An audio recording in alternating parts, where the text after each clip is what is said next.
Alright, ladies and gentlemen, welcome back to the YouTube channel. It's your host, the smoothest fingers in the gaming industry. Welcome back, man. Thank you guys so much for coming in and enjoying another great video with yours truly, ZAZ. So I want to take a little bit to explain the gameplay in the background. I'm pretty sure all of you who have played The Witcher 3 know where this is from.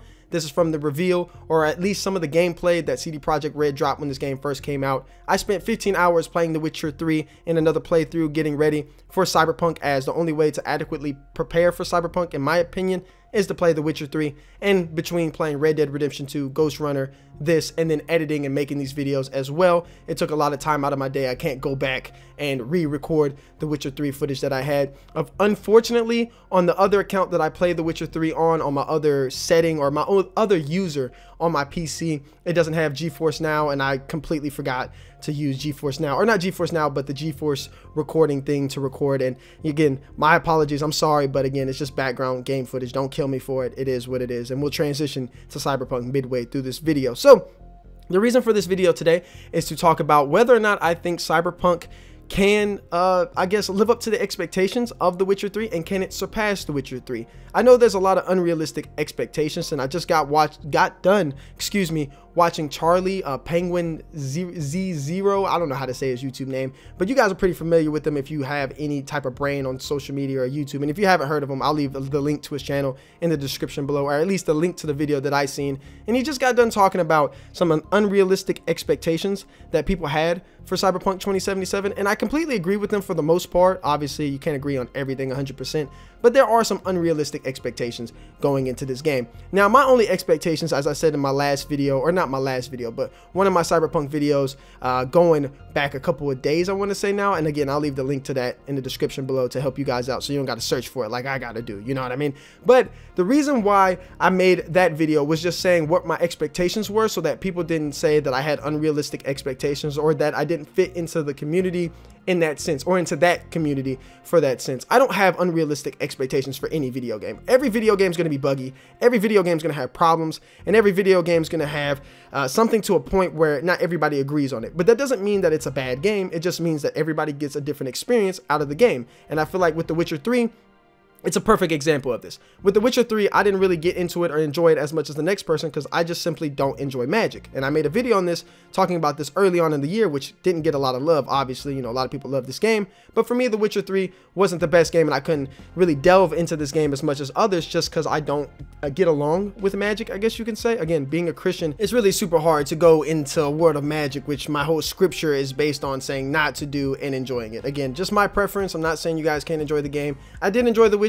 I will say that with The Witcher 3, it definitely gave me opportunities to understand why magic was bad in that world, and why witchcraft wasn't great in that world, and why Geralt is the way he is. Obviously, he's thrust into the situation he is, and he can't really change who he is and what he's become. He's just got to kind of work with it. Again, I enjoyed the story. It's a really good story. Again, just the magic element's really hard for me to get into, as you can understand. So with Cyberpunk, there's a little bit of that as well for me, and I'm going into this thinking in my head, you know, the transhumanism stuff, which I've covered before, but that doesn't make me any less excited for a video game. Again, I understand how to separate video games from reality, the art from the artist. I get that, and I completely understand that. But what I'm saying here, and what I'm trying to provide for you guys here, is I don't want to limit myself in the creative realm, or limit myself in my experience of a game just because of my personal beliefs. And not just my personal beliefs, but I don't want to go into it putting my personal beliefs on the game. You get what I'm saying? There's a lot of people who worked on this game who don't have the same beliefs as me, and whether we agree or not, we should still understand each other and try to get together with each other to try and see how we can help each other. And if we can't, it is what it is. We move on, we go different directions, and that's exactly how the game's going to be.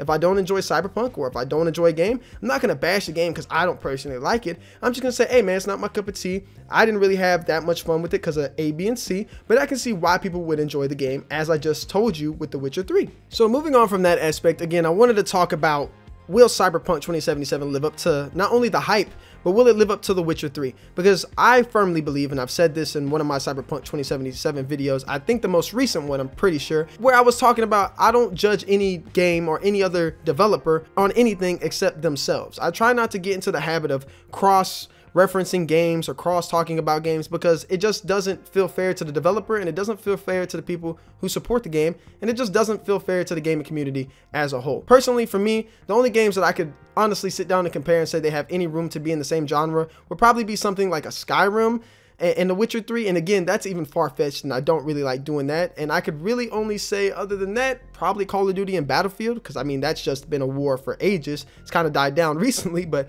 we all know that war. But I don't want to compare Cyberpunk 2077 or any other game for that matter against any other game unless they've made a game prior to that. I know that was a little confusing, but just stick with me for a second. Cyberpunk was made by CD Projekt Red. CD Projekt Red made The Witcher 3. So me comparing Cyberpunk to The Witcher 3 is adequate, even though they're a little bit different games. They're still RPGs and they're still made by the same people. Obviously, this is an RPG where you are the main character. In The Witcher 3, Geralt's the main character. You can customize your look in this. You can't really customize your look too much with Geralt in The Witcher 3 other than, you know, the stuff that you put on. You guys get what I'm saying. All right, don't kill me in the comment section because I got one thing wrong. All right, you know what I mean? I know that's going to happen, but hey, I'm killing it before it begins. But I understand there's a difference, and this is also first person, and Geralt in The Witcher 3 is third person. I understand that, but I can still compare how the bugs are going, how the story is going, how the side quests are. I can compare those things because they've worked on that in the past, and I want to see them improve how they work on games in the future. Just like with rap artists, I want to see Kanye West improve every time he puts out an album, or I want to see J. Cole improve every time he puts out an album, or you guys want to see me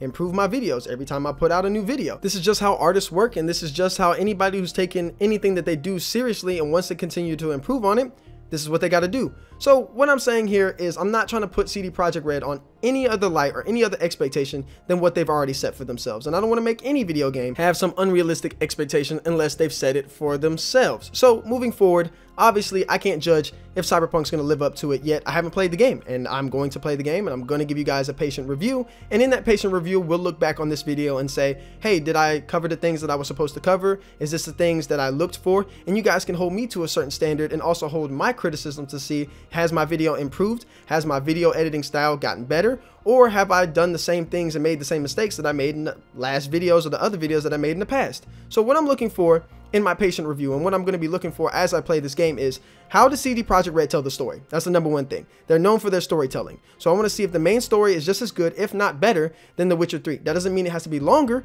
It just means that I need to relate to the characters, understand the characters, maybe not in the sense that maybe I had with Geralt, but this time from the aspect of V or the aspect of me. Haha, you like that rhyme? I got all that time, baby. Anyways, moving on, I just want to see it told in a good story. I also want to see if the side quests are just as good as The Witcher 3. Are the side quests just as good as the main quests? Are they really as phenomenal as I've been hearing? And are they as phenomenal as The Witcher 3? There was many times in The Witcher 3 where I was lost playing side quests more than I was playing the main quest. In fact, my first playthrough, I just did side quests. It's the same thing in Red Dead Redemption, and it was the same thing in Skyrim. I found the side quests to be more engaging than the main story. Even though the main story was really good and I enjoyed it, I just found the side quests to be just better overall, which to me isn't a bad thing at all. It just is how they designed the game. So I'm gonna be looking at the storytelling. The next thing I'm gonna be looking at is how do we improve our weapons? How is the weapons going? Of course, this is technically a first-person shooter, not a first-person shooter labeled. It's an RPG first, RPG first, RPG first. Let me get that through people's heads, and then a first-person shooter. So obviously, me being a first-person shooter guy, I'm gonna look to see how the guns feel, how they upgrade, how my weapons are great, because I'm gonna go through this 100% guns blazing the first time, and I really want to know how my guns are gonna work and how I'm going to associate, affiliate, and be one with my weapon, especially in a game like Cyberpunk where you have all these upgrades where you can essentially be the weapon. Next thing that I'm going to be looking forward to is the character development in the open world. I kind of threw these together, not because I'm a moron or I'm an idiot and I don't know the difference, just because what they're marketing and what they've been telling us this whole time is that their character development really merges around the open world. So however you make decisions, the open world and the characters respond to that. Now, you're not only the focal point of that, if that makes sense, but you're also a side character to what goes on the world. The world carries on even if you're not paying attention to it. People do other things, they have day and night cycles, they have things that they need to attend to, and I really want to see if that develops and it gets better than what The Witcher 3 had, or a game like Red Dead Redemption, where in Red Dead Redemption and The Witcher 3, and again, not trying to compare Cyberpunk to Red Dead Redemption, but I want to see how in comparisons to at least The Witcher 3, how the open world seems to mold and continue to grow in those aspects. And the last thing that I want to say is, how much love and care did this game have? Did this love and care have as much as I'm expecting it to have? Did it have a lot of love and care like The Witcher 3 had? Because every time you load up The Witcher 3, every time you play The Witcher 3, you felt, you seen, and you engaged with something that felt realer and better than whatever you could ever thought video games would have ever been made at the time. And right here, what I'm expecting them to do is to do nothing less than that, to shatter the video game world, to shatter whatever is on the market right now, and to give us a fantastic game made with love, care, and a whole lot of fun. Whole lot of fun, that's for sure. And that's my last expectation. All video games have to be is a whole lot of fun and a whole lot of enjoyment. That's all I ever ask a video game to be, is to make sure that it leaves me every time I get off the game thinking, man, that was a really good time. Let me know what you guys think in the comment section below. Do you agree with me? Are you upset at me for even comparing this to The Witcher 3? Are you one of those people who think The Witcher 3 will never be beat? It's just a perfect game.